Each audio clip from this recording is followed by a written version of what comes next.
आप संकल्प यही है,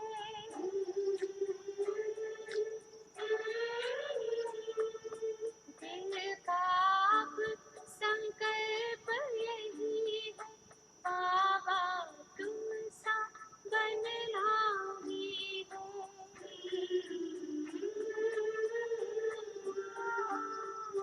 साथ दिया है, हाथ लिया है, वादा पूरा करना ही है,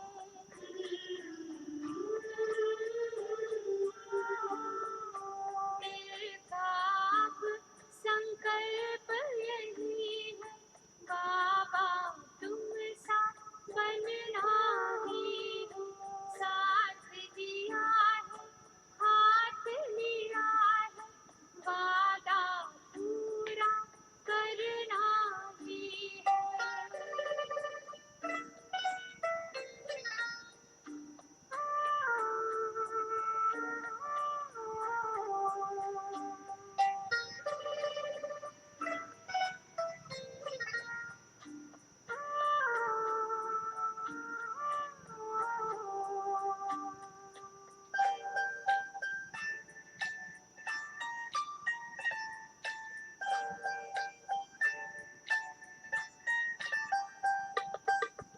इतने तुम तो निरंकारी, कहते मैं वो सेवाधारी,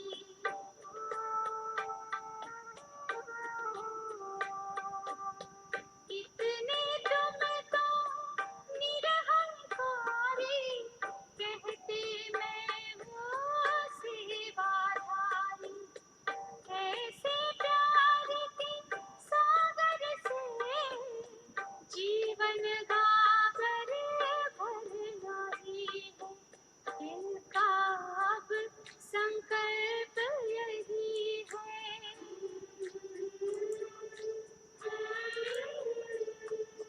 दिल का अब संकल्प यही है, बाबा तुम सा बनना ही है, साथ दिया है, हाथ लिया है, वादा पूरा करना ही है।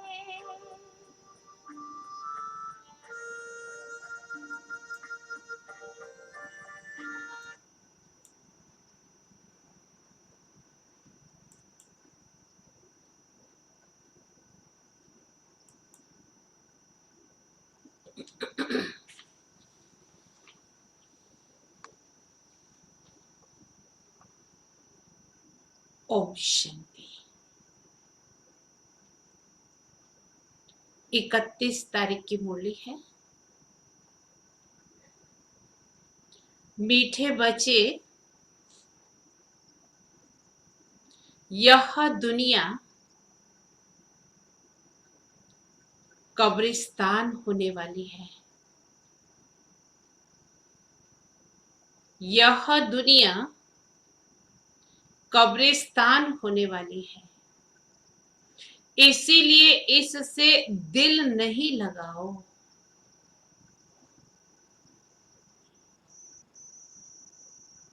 इसीलिए इससे दिल नहीं लगाओ। परिस्तान को याद करो, अपने स्वर्ग नई दुनिया राजधानी को याद करो। प्रश्न है, तुम गरीब बच्चों जैसा खुश नसीब दुनिया में कोई भी नहीं। तुम गरीब बच्चों जैसा खुश नसीब दुनिया में कोई भी नहीं। क्यों?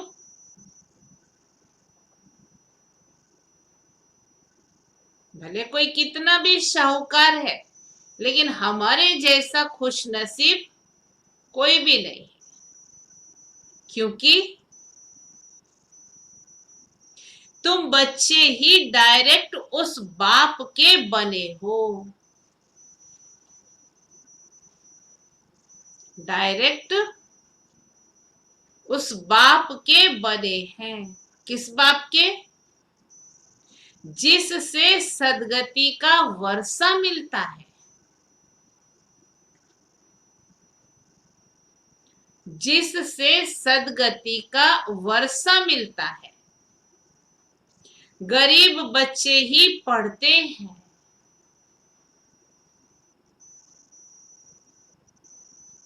गरीब बच्चे ही पढ़ते हैं। शाहूकार यदि थोड़ा पढ़ेंगे भी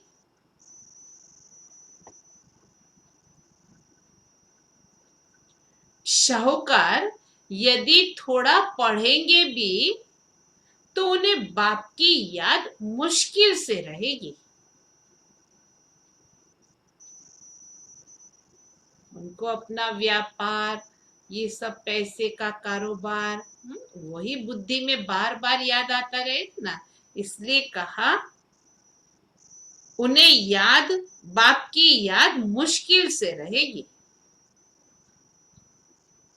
तुम्हें तो अंत में बाप के सिवाय और कुछ भी याद नहीं आएगा। बाबा का ऐसा मानना है हमारे प्रति, लेकिन हमारा कहाँ तक पुरुषार्थ है, ये तो हम बच्चे अपने आप को सभी जानते हैं कि अंत में एक बाप के सिवाय और कुछ भी याद ना आए, उसका अभ्यास अभी से चाहिए। इसीलिए तुम सबसे खुश नसीब हो। लक्ष्य तो हमारा है ना, और उस अनुसार पुरुषार्थ भी हम सभी अपने अपने हिसाब से कर ही रहे हैं। तो बाबा ने कहा तुम सबसे खुश नसीब हो। गीत है, दिल का सहारा टूट ना जाए, बन के नसीबा फूट ना जाए। ओम शांति।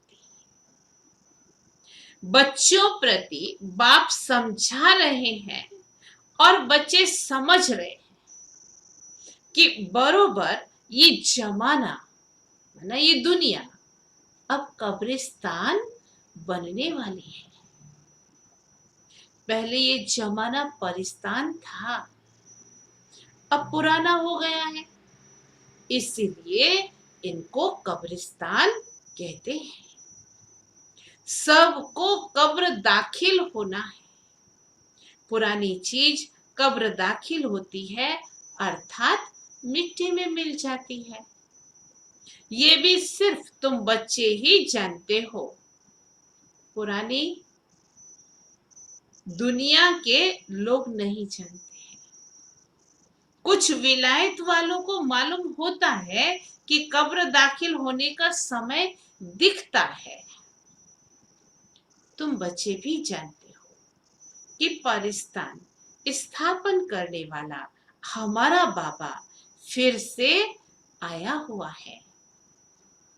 बच्चे ये भी समझते हैं कि अगर इस कब्रिस्तान से दिल लगाई तो घाटा पड़ जाएगा।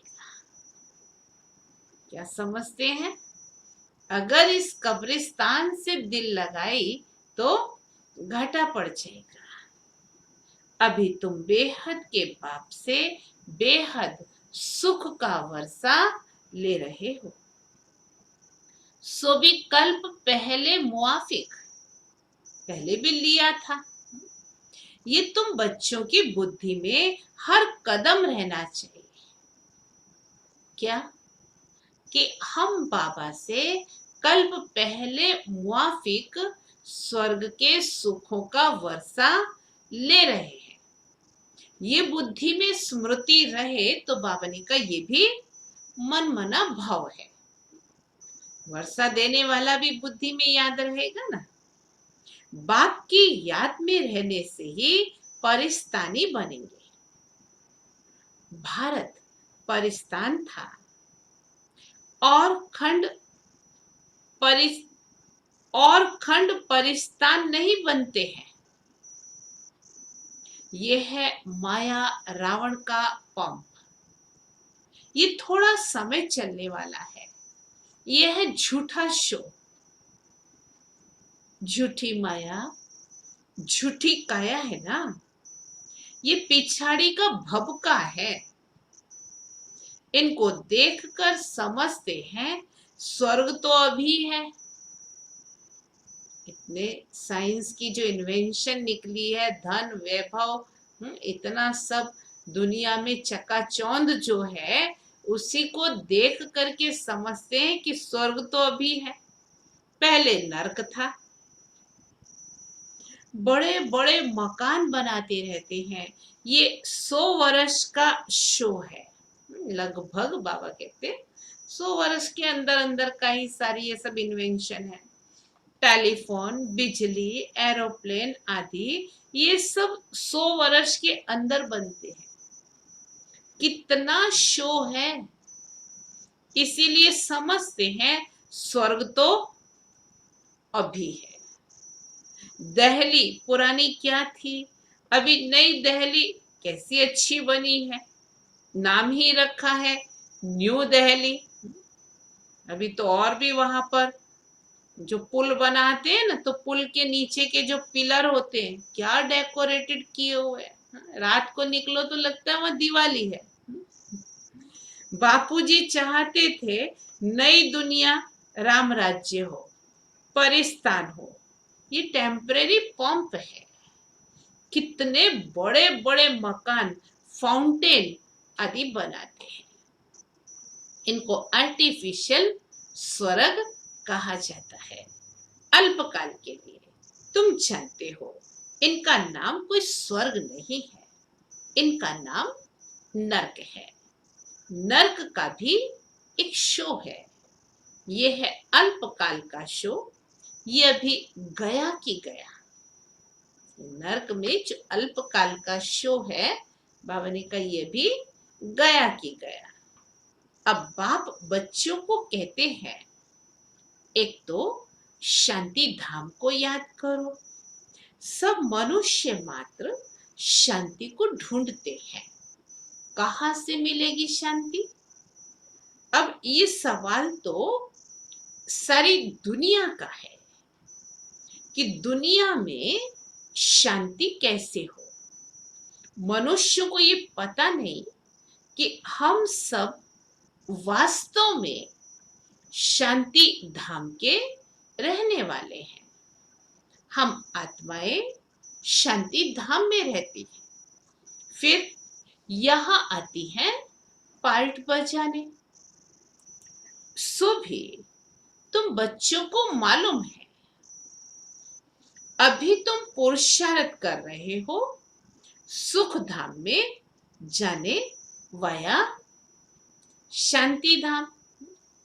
हर एक की बुद्धि में है आत्माएं अभी जाएंगी अपने घर शांति धाम। यहां तो शांति की बात हो ही नहीं सकती है। ये है ही दुख धाम। सतयुग पावन दुनिया, कलयुग है पतित दुनिया। इन बातों को समझ अभी तुम बच्चों को ही है। इन बातों की समझ अभी तुम बच्चों को ही है। दुनिया वाले तो कुछ भी नहीं जानते। तुम्हारी बुद्धि में आया है बेहद का बाप हमको सृष्टि के आदि मध्य अंत का राज समझाते हैं। फिर कैसे धर्म स्थापक आकर धर्म स्थापन करते हैं। अब सृष्टि में कितने अथाह मनुष्य हैं। भारत में भी बहुत हैं। भारत जब स्वर्ग था तब बहुत शाहूकार था और कोई धर्म नहीं था। तुम बच्चों को रोज रिफ्रेश किया जाता है। बाबा की मुरली सुनते हैं तो हम बच्चे रिफ्रेश हो जाते हैं। बाप और वर्षे को याद करो। भक्ति मार्ग में भी ये चला आता है। हमेशा उंगली दिखाते हैं कि परमात्मा को याद करो। ऐसे ऊपर की तरफ उंगली करते हैं कि परमात्मा को याद करो। परमात्मा अथवा अल्लाह वहां है, परंतु सिर्फ ऐसे ही याद करने से कुछ पता थोड़ी है। उनको ये भी पता नहीं है कि याद से क्या फायदा होगा, उनके साथ हमारा क्या संबंध है, जानते ही नहीं है। दुख के समय पुकारते हैं, हे राम।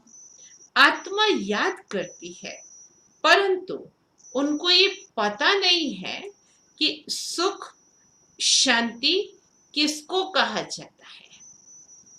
तुम्हारी बुद्धि में आता है कि हम सब एक बाप की संतान हैं, तो फिर दुखी क्यों होना चाहिए।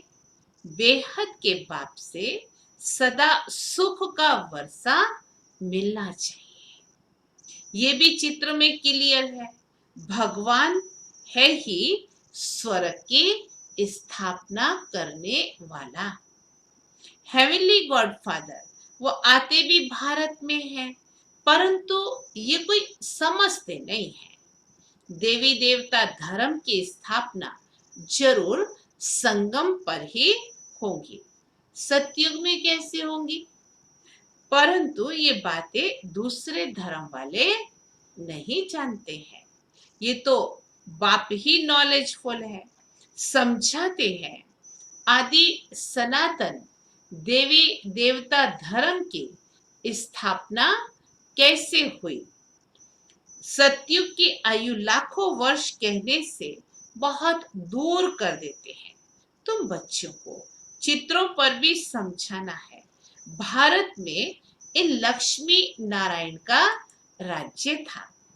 इन्होंने कैसे कब ये राज्य पाया ये नहीं जानते, सिर्फ कहते हैं ये सतयुग के मालिक थे। अच्छा, उनके आगे जाकर फिर भीख मांगते हैं तो अल्पकाल के लिए कुछ ना कुछ मिल जाता है। कोई दान पुण्य करते हैं, उनको भी अल्पकाल के लिए फल मिल जाता है।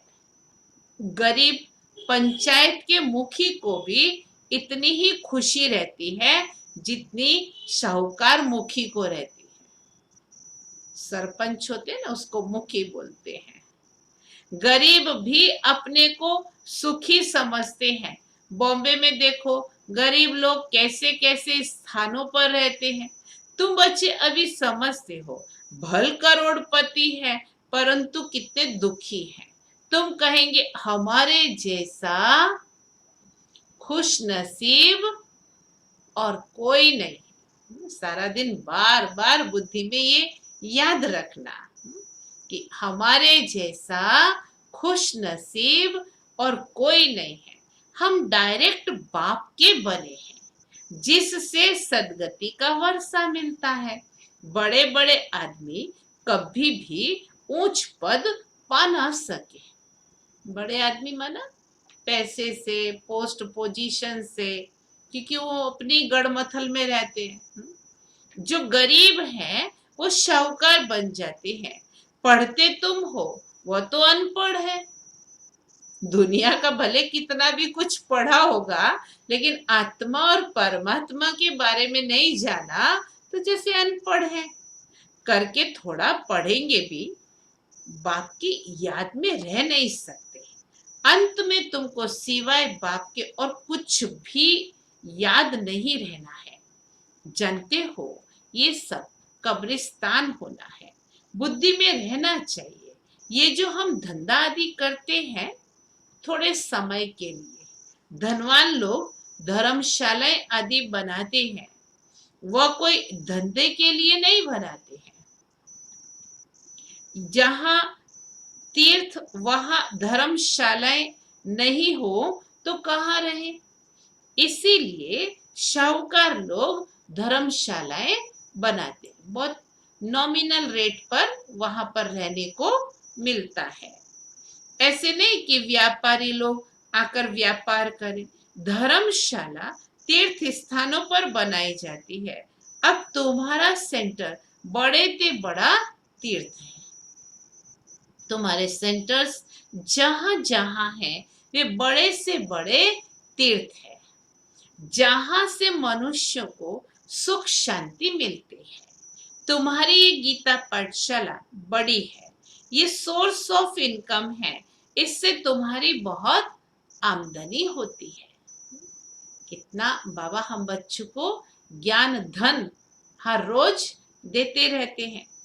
तुम बच्चों के लिए ये भी धर्मशाला है, बड़े से बड़ा तीर्थ है। तुम बच्चों के बाप से बेहद का तुम बेहद के बाप से बेहद का वर्षा लेते हो। इन जैसा बड़े से बड़ा तीर्थ कोई होता नहीं है। उन तीर्थों पर जाने से तो तुमको कुछ भी नहीं मिलता, यह भी तुम समझते हो। भक्त लोग बड़े प्रेम से मंदिर आदि में चरणामृत लेते हैं, समझते हैं उनसे हमारा हृदय पवित्र हो जाएगा, परंतु वह तो पानी है। यहाँ तो बाप कहते हैं मुझे याद करो तो वर्षा मिलेगा। अभी बेहद के बाप से तुमको अविनाशी ज्ञान रत्नों का खजाना मिलता है। अक्सर करके शंकर के पास जाते हैं, समझते हैं अमरनाथ ने पार्वती को कथा सुनाई, तब कहते हैं भर दे झोली। तुम अविनाशी ज्ञान रत्नों से झोली भरते हो। शंकर कैसे झोली भरेगा? उसको तो खुद कोई झोली है ही नहीं, कपड़े ही नहीं है बताए उसको पहने हुए, खुद कोई झोली नहीं है तो दूसरे की कैसे भरेगा? परंतु ये सूक्ष्म बात है, शिव बाबा ज्ञान रत्नों से अविनाशी खजाने से हम बच्चों की बुद्धि रूपी झोली हर रोज भरते हैं। बाकी अमरनाथ कोई एक को थोड़ी बैठकर कथा सुनाएगा। हम सभी पार्वतियां हैं, जरूर बहुत होंगे और वो भी मृत्यु लोक में ही होंगे। सूक्ष्म वतन में तो कथा सुनाने की दरकार ही नहीं है। अनेक तीर्थ बनाए हैं, साधु संत महात्मा आदि ढेर जाते हैं। अमरनाथ पर लाखों आदमी जाते हैं। कुंभ के मेले पर गंगा स्नान करने सबसे जास्ती जाते हैं, समझते हैं हम पावन बनेंगे। वास्तव में कुंभ का मेला यह है, वह मेले तो जन्म जन्मांतर करते आए हो, द्वापर युग से करते आए हैं, परंतु बाप कहते हैं इससे वापस अपने घर कोई भी जा नहीं सकते।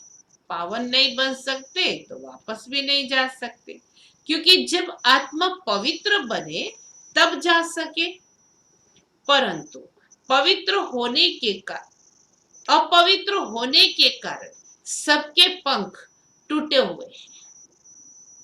आत्मा को पंख मिले हैं। योग में रहने से आत्मा सबसे तीखी उड़ती है। कोई का हिसाब किताब लंदन अमेरिका में होगा तो झट उड़ेंगे, शरीर से नहीं, एरोप्लेन में बैठ के वो नहीं, लेकिन बावरी का आत्मा शरीर छोड़ने के बाद बिना टिकट बिना एरोप्लेन कहाँ भी जा सकती है। वहां सेकंड में पहुंच जाते हैं, क्योंकि मुक्ति धाम में तो जब कर्मातीत हो तब जा सके, जब तक यहाँ ही जन्म मरण में आते हैं। जैसे ड्रामा टिक टिक हो चलता है, आत्मा भी ऐसे है, टिक हुई ये गई ना, एक सेकंड में कहाँ की कहाँ जा सकती। इन जैसी तीखी और कोई चीज होती नहीं। ढेर की ढेर सब आत्माएं मूल वतन में जाने वाली है। आत्मा को कहाँ का कहाँ पहुंचने में देरी नहीं लगती है। मनुष्य ये बातें समझते नहीं है। तुम बच्चों की बुद्धि में आता है कि नई दुनिया में जरूर थोड़ी आत्माएं होंगी और वहां बहुत सुखी होंगे। वह आत्माएं अब 84 जन्म भोग बहुत दुखी हुई है। जो नई दुनिया में थी वही आत्माएं और भी परम धाम से आई हैं, तो 84 जन्म भोग बाबा ने कहा अभी दुखी हुई है। तुमको सारे चक्र का मालूम पड़ा है, तुम्हारी बुद्धि चलती है, और कोई मनुष्य मात्र की बुद्धि चलती नहीं है। शरीर से दौड़ रहे हैं लेकिन बुद्धि नहीं चलती है। प्रजा पिता ब्रह्मा भी गया हुआ है। कल्प पहले भी तुम ऐसे ही ब्रह्मा कुमार कुमारी थे। तुम जानते हो कि हम प्रजा पिता ब्रह्मा के बच्चे हैं। हमारे द्वारा बाबा स्वर्ग की स्थापना करा रहे हैं। जब नंबरवार पुरुषार्थ अनुसार लायक बन जाएंगे तो फिर पुरानी दुनिया का विनाश होगा। त्रिमूर्ति भी यहाँ ही गया हुआ है। त्रिमूर्ति का चित्र भी रखते हैं, उसमें शिव को दिखाते नहीं है। कहा भी जाता है ब्रह्मा द्वारा स्थापना कौन कराते हैं? शिव बाबा। विष्णु द्वारा पालना।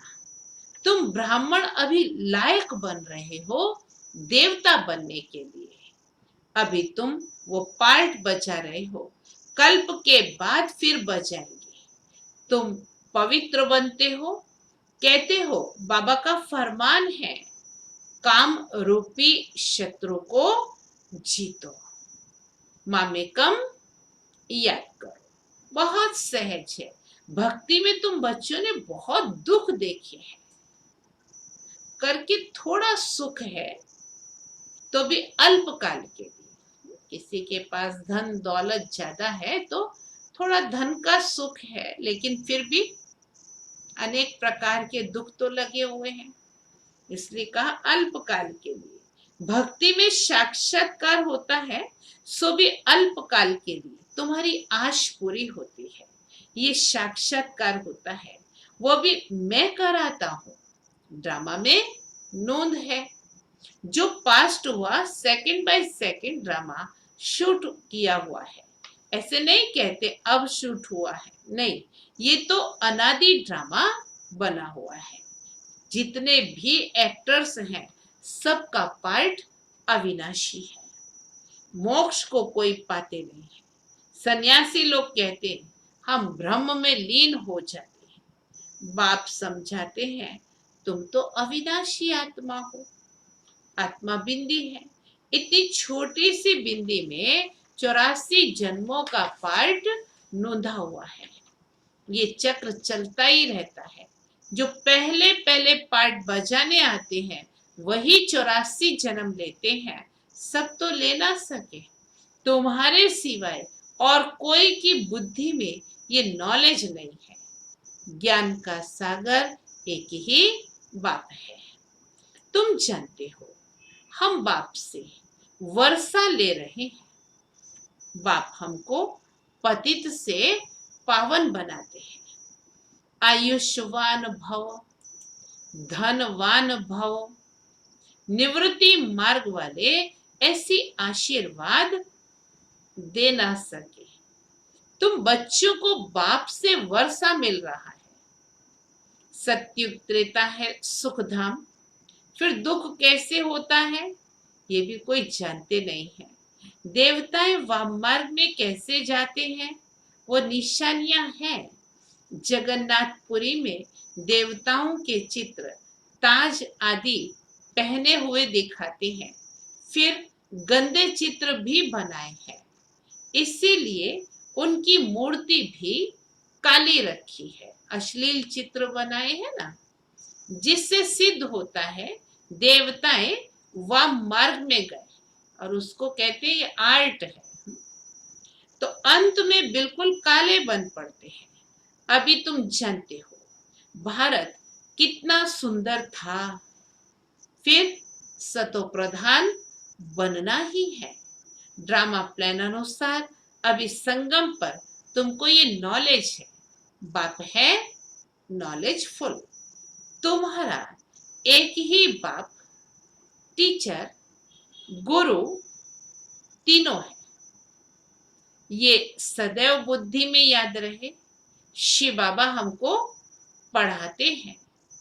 ये बेहद की पढ़ाई है जिससे तुम नॉलेजफुल बन गए हो, तुम सब कुछ जानते हो।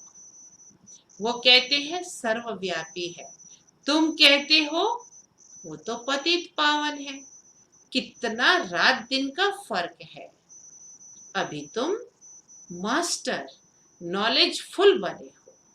नंबर 1, जो बाप के पास है वो तुमको सिखाते हैं।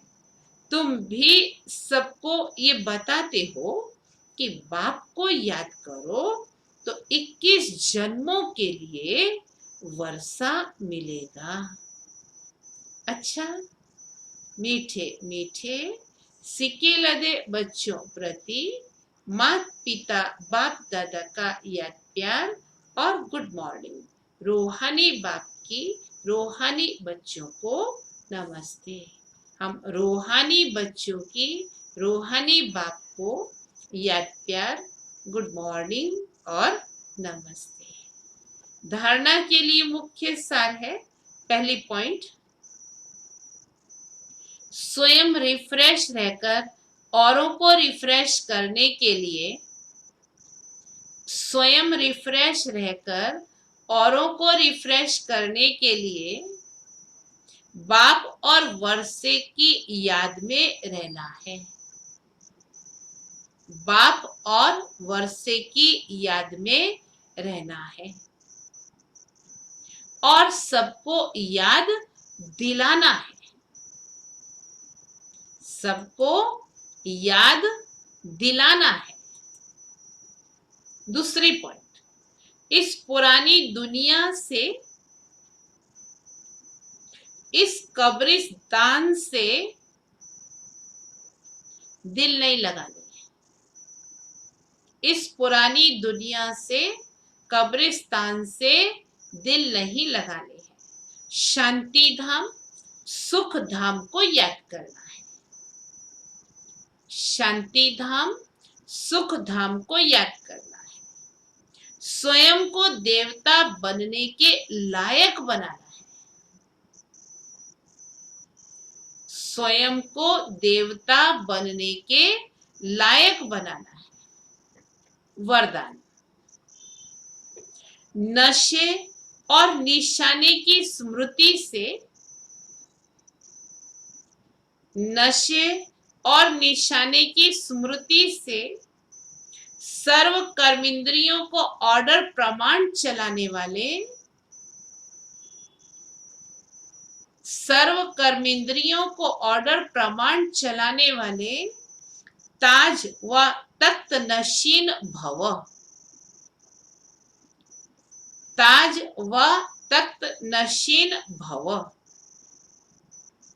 संगम युग पर बाप दादा द्वारा सभी बच्चों को ताज और तख्त प्राप्त होता है। संगम युग पर बाप दादा के द्वारा सभी बच्चों को ताज व तख्त प्राप्त होता है। प्योरिटी का भी ताज है तो जिम्मेवारियों का भी ताज है। प्योरिटी का भी ताज है तो इस संगम युग में सेवाओं की जिम्मेवारियों का भी ताज है। अकाल तख्त भी है तो दिल तख्त नशीन भी हो। ये भ्रुकुटी अकाल तख्त भी है तो बाप दादा के दिल तख्त नशीन भी हो। जब ऐसे डबल ताज और तख्त नशीन बनते हो, जब ऐसे डबल ताज और तख्त नशीन बनते हो तो नशा और निशाना स्वतः याद रहता है। तो नशा और निशाना स्वतः याद रहता है। फिर ये कर्म इंद्रियां जी हजूर करती हैं। फिर ये कर्म इंद्रियां जी हजूर करती है। जो ताज व तख्त छोड़ देते हैं उनका ऑर्डर कोई भी कारोबारी नहीं मानते। जो ताज व तख्त छोड़ देते हैं तो उनका ऑर्डर कोई भी कारोबारी नहीं मानते हैं। स्लोगन, कमजोर संकल्प ही प्रसन्न चित्त के बजाय प्रश्न चित्त बना देते हैं। कमजोर संकल्प ही प्रसन्न चित्त के बजाय प्रश्न चित्त बना देते हैं।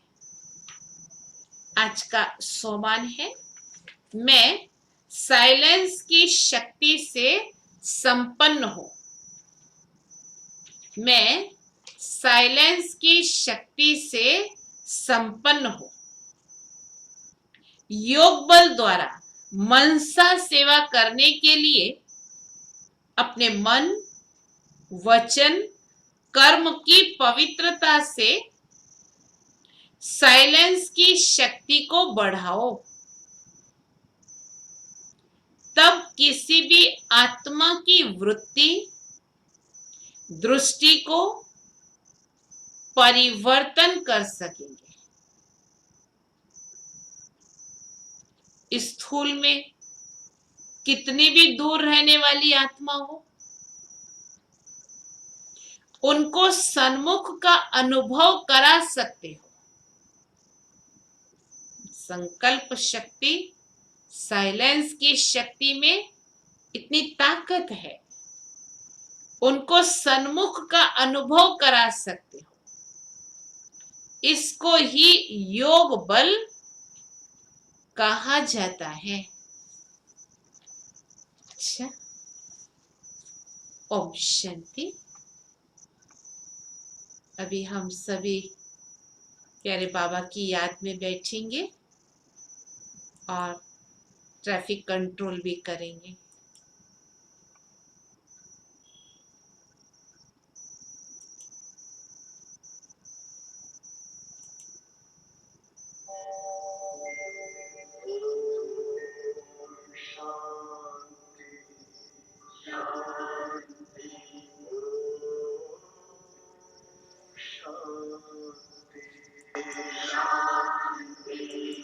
अंतर मन में ज्योति जगा लो, होगा दूर अंधेरा।